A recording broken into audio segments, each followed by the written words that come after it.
Beep, beep.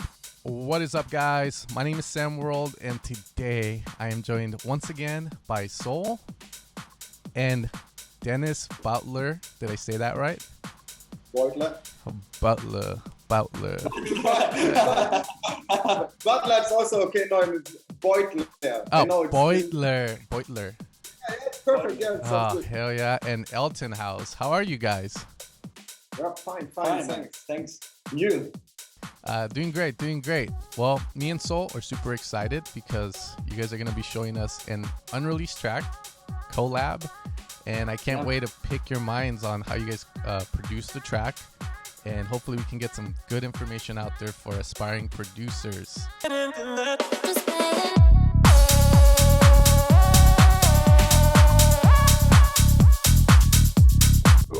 So, guys, do you want to tell us a little bit about how this track started, how you got talking, and where you sort of began with the process of putting this together?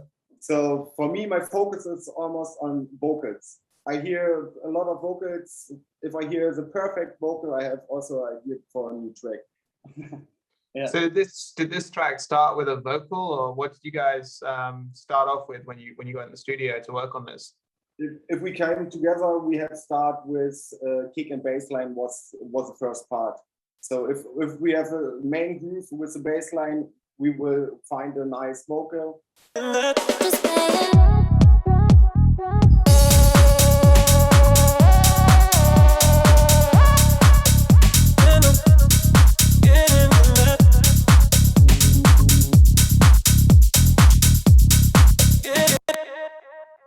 Oh, sounds great, guys. Sounds sick. We started with this kick, and it's from a sample pack. Yeah, and we put some EQing on it. Sometimes we use pull tech, also to give it like a little bit more sub and more punch in the lower ends. Also, it's reband transient shaper. I think you get a bit more punch on the kick. Yeah, you can decide which it's like an equalizer. You can decide which frequency you would like to give more transient, more punch, and yeah, we increase a little bit the highs, just a little bit to the lows to give them a bit more click in the beginning. It sounds like this. Then we put on the full check.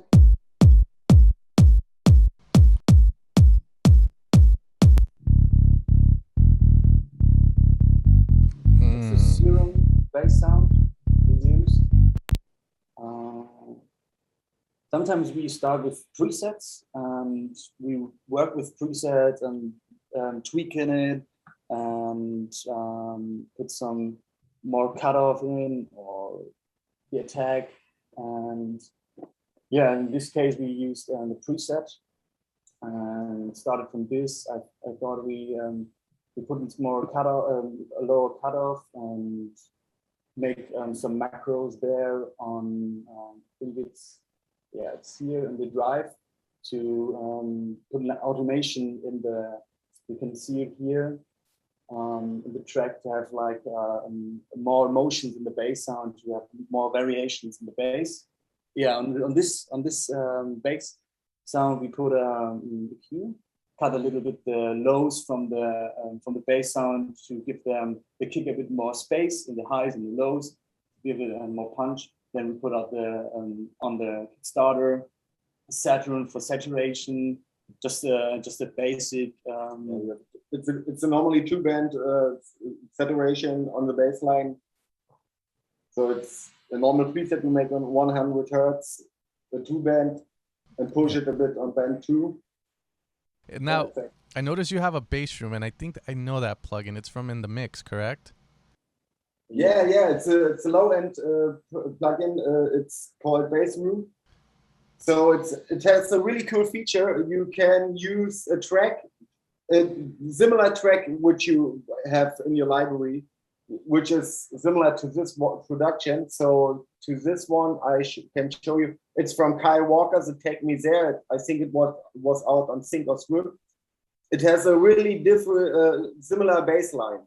So you you push it inside of the plugin, you create the targets, and you can see how his low ends was. And then you see, okay, in which direction goes the track, and then you can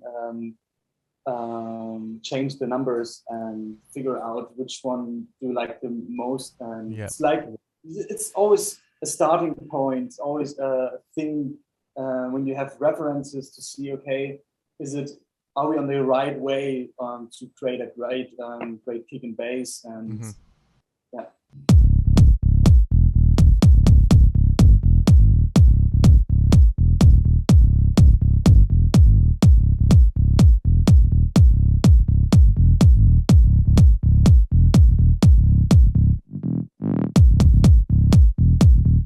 Not too much, but you hear it will be clearer.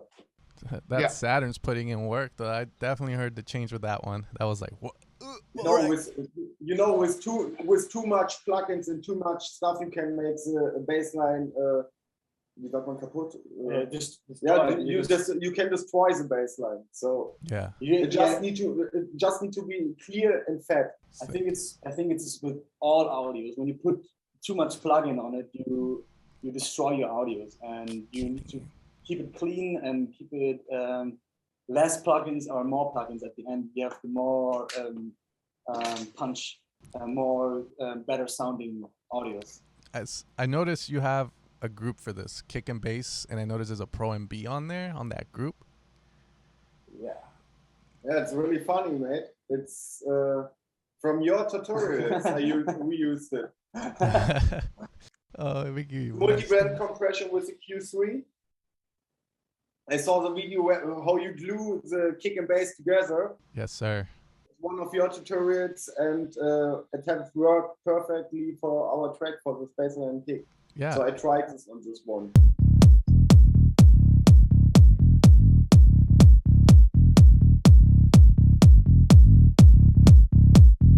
Here, if the multiband comes in, it's different, much different.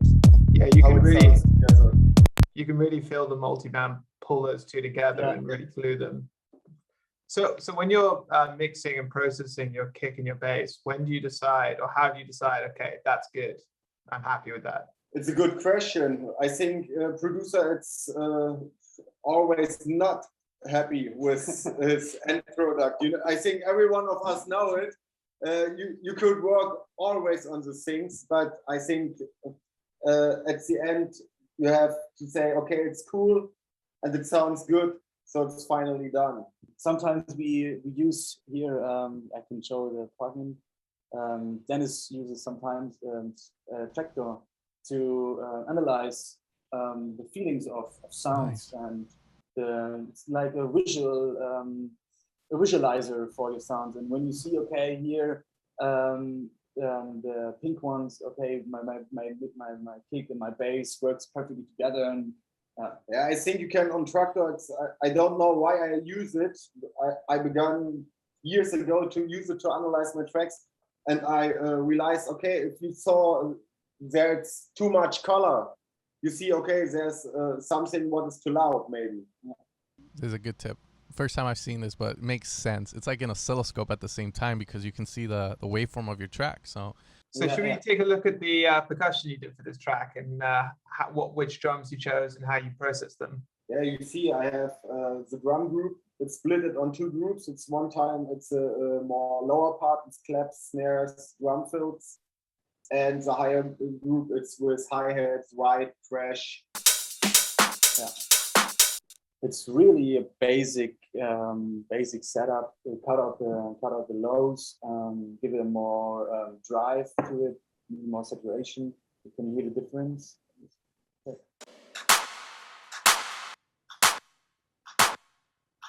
More aggressive, and then you cut out the lows to give them focus on the bass sound, and on the kick sound. The D38 I use in the claps or snares, it's from a tutorial from John Cobb. I saw it a few months ago, and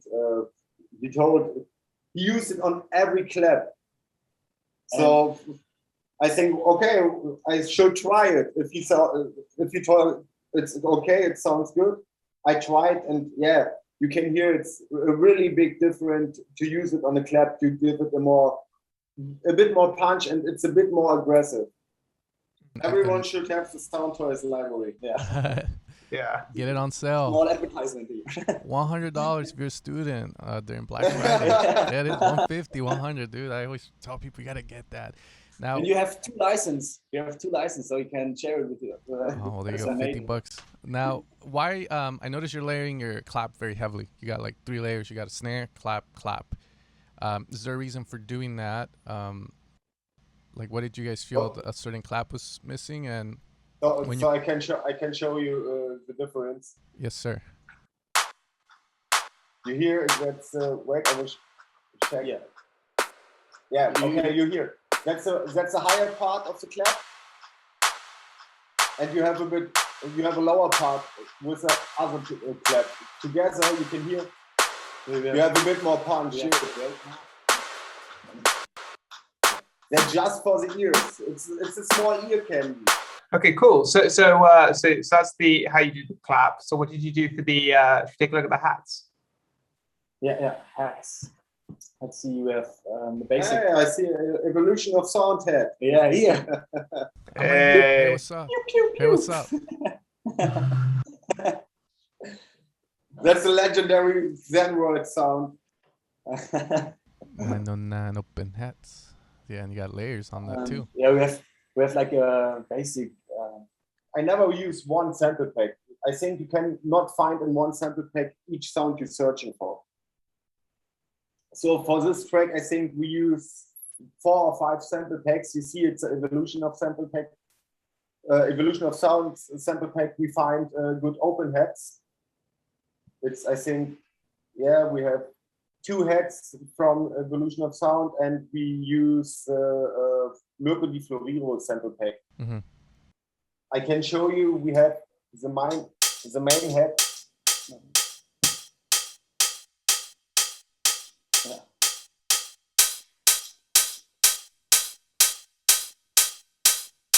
That's in the same groove.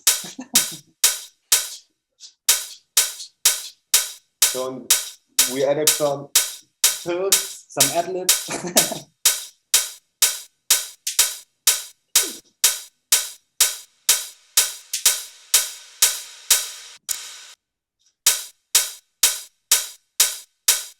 And the 16 and the last part it's a 16 note higher.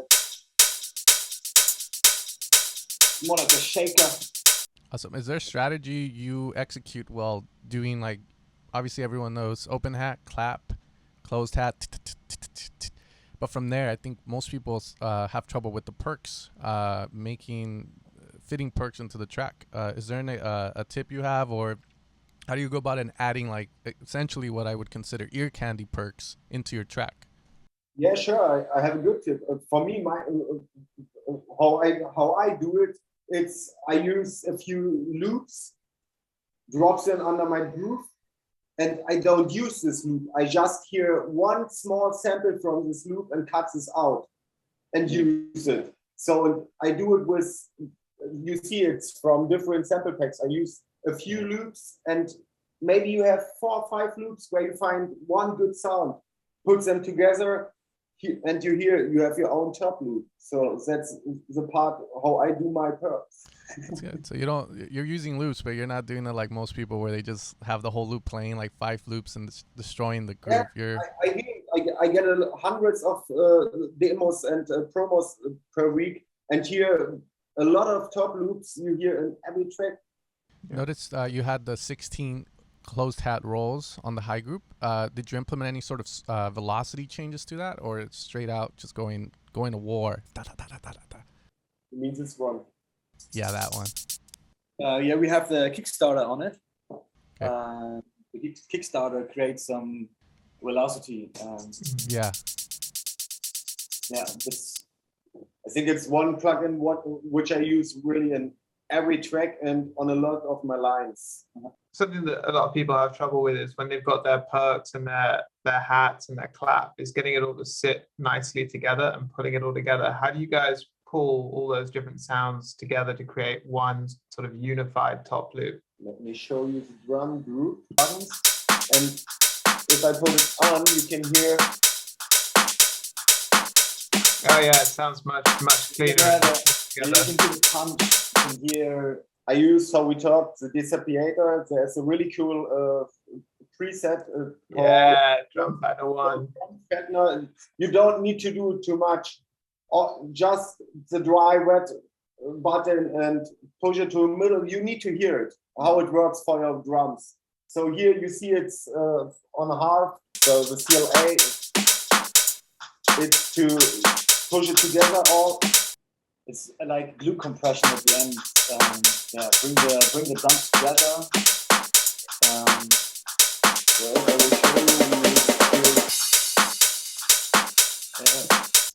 We used here the pull tag. It's one time, it's just the low cut pull tag. And on the other part, to boost the mids a bit on the drum group. Warm up the drums. You can hear the difference. Meteor. They're Meteor. Yeah. And yeah, we have some automations on the drums as well. It's for the break parts. It's that's the sounds which comes in, vocal sounds, FX sounds to can breathe. The last thing what I can give as a tip, it's to, if you have finished your drum group, I have a return line with the drum group with its, I think it's a standard reverb. To cut the lows a bit, push the mids a bit, and then you can, you need to hear it how much you want on your drum group of reverb. Should we take a look at you said for you vocals is really important, getting catchy vocals. So should we take a look at how you did the vocals for this track? I think one really good technique is to use Splice. I think everyone has a Splice account, and you just need to find the cherries. Yeah. For me, it's since I began with music and with productions, was my focus just on special vocals. I need a vocal which I don't have here too much. Other people, obviously, as you say, have Splice accounts. Do you find it hard to find, new unique vocals on Splice? Absolutely, it's hard. It's really hard to find it. So I think the most time of my production, I need to find a good vocal. And I'm getting, even though I tried in that, and I'm getting in that, just playing right in that, and I'm getting, even though I tried in that, and I'm getting in that, just playing right in that, and I'm getting, even though I tried in that, and I'm getting in that, just playing right. Yeah, I think now we can get into it and we can show how we progress the vocals, what we use to make it sounds clear and sounds tight. So always I have a small audio rack. It's with reverb and the delay. I use it since 2-3 years. It's always good to have a good reverb and a good delay, which is you have as a producer signatures. So you should you should not change always your things, which works good. Yeah. This is Dennis Beutler's audio effect rack for vocals. He ain't gonna show it. That's a sauce, man. Even though I tried in that. So that's the vocal how I find it on Splice. So I can show you how it works with reverb and the delay. Tried in that, and I'm getting. Even though I tried it brings to life. And I'm getting in that. If you have a good vocal, you don't need to make a lot. You need a good sidechain, you need a good reverb, you need a good delay. So I use the kickstart to make a nice sidechain. And I can show you. Yeah, there's a sample pack, or it's a preset pack from Kara for vocals. So you can use it. I use the crystal clear and make it to my own. So, and we use on the vocal the UHD Teltronics compressor. So I had this tip came from Elternhouse. He used it on each his vocals, and it sounds really warm. For me, it's a perfect compressor for vocals. Even though I tried in that, and I'm getting to that. Just playing right in that, and I'm getting. Even though I tried in that. And sometimes we need some variations, and then we use this reverb. Yeah, that's my absolutely favorite delay. Absolutely. It's the secret sauce. The Dennis Beutler secret sauce. Dennis. So when you hear, you can hear the. Even though I tried in that. It's come from the delay. Even though I tried in that. Vocals out of the way. It's time to get to the synths. Yeah. So I think can you show us your synths that you've used in the track, and also if you have any tips on how you come up with ideas for top lines in the song, that would be awesome. I use not always, but a lot of times I use the ARP for my sounds, for my breaks. So it brings, you have a good harmonic. It sounds always good to a nice vocal, a good ARP. So here on this part, we use the Serum.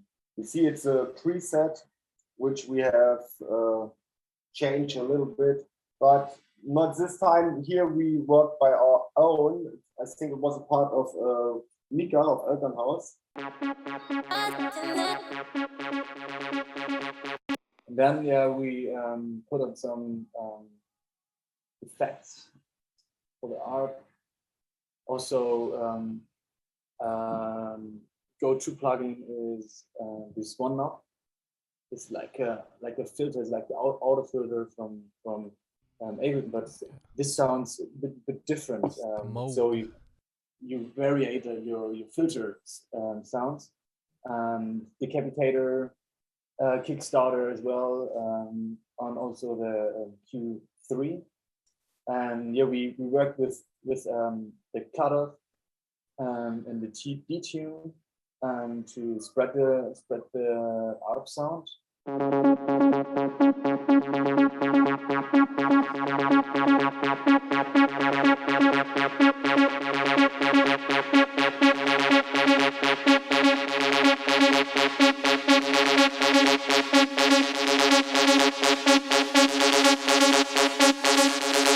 Yeah, and then you have like a really good build up, and yeah, you can a good way to. I can show you something like what we do a lot is to create a new audio track, and we have like plugins like Shapebox, and you put it on your ARP and go to the presets and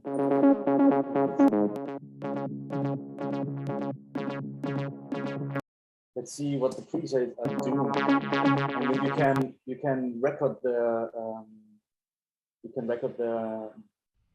final result, maybe like this. Sick.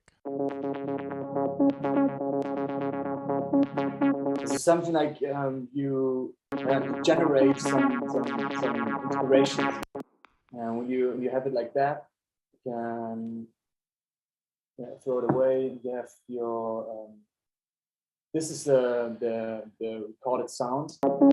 You can move it around. You can do like something like this, going crazy, and see how it works. And then you have like a background. Yeah, tension right there. What we are always doing, like to it's turn it up. Sick. Now you do have the payout synth, the main synth. That's the one. Yeah, the main synth. Fantasy.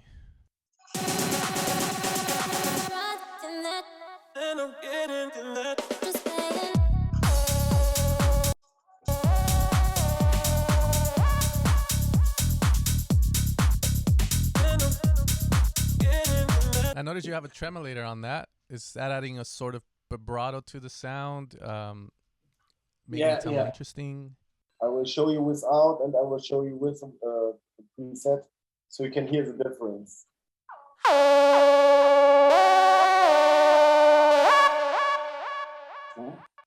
So on with the tremolator.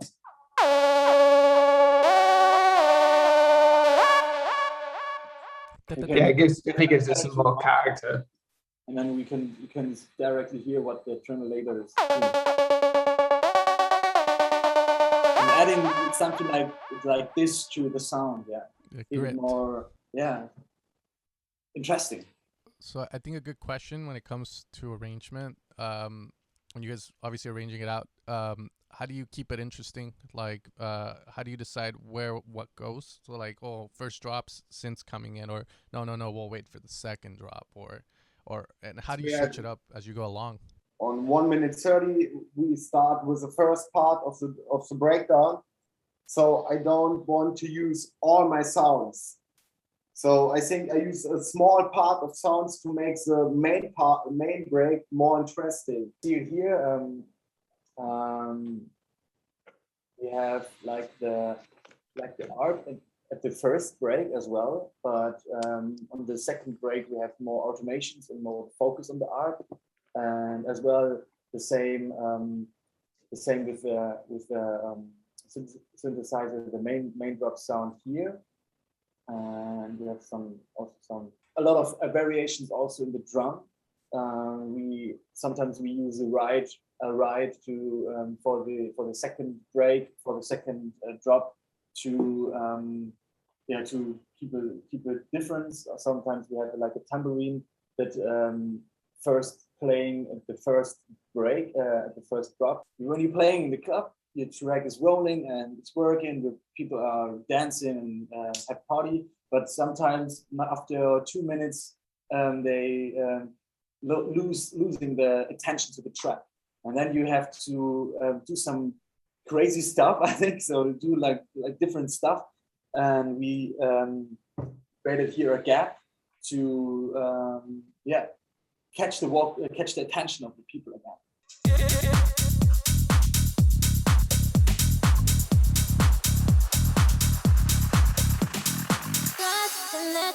And I'm getting, even though I tried in that, and I'm getting in that, just playing right in that, and I'm getting, even though I tried in that, and I'm getting in that, just playing right in that, and I'm getting, even though I tried in that. So at this moment you have the attention again from the people, so they care again about your music. Yeah.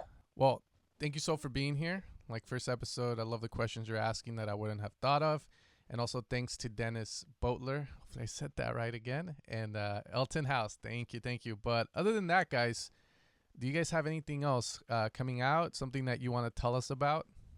Yeah, I can start. That's coming out on next Friday. There's a release with Mirko Di Florido on Webplate Mars.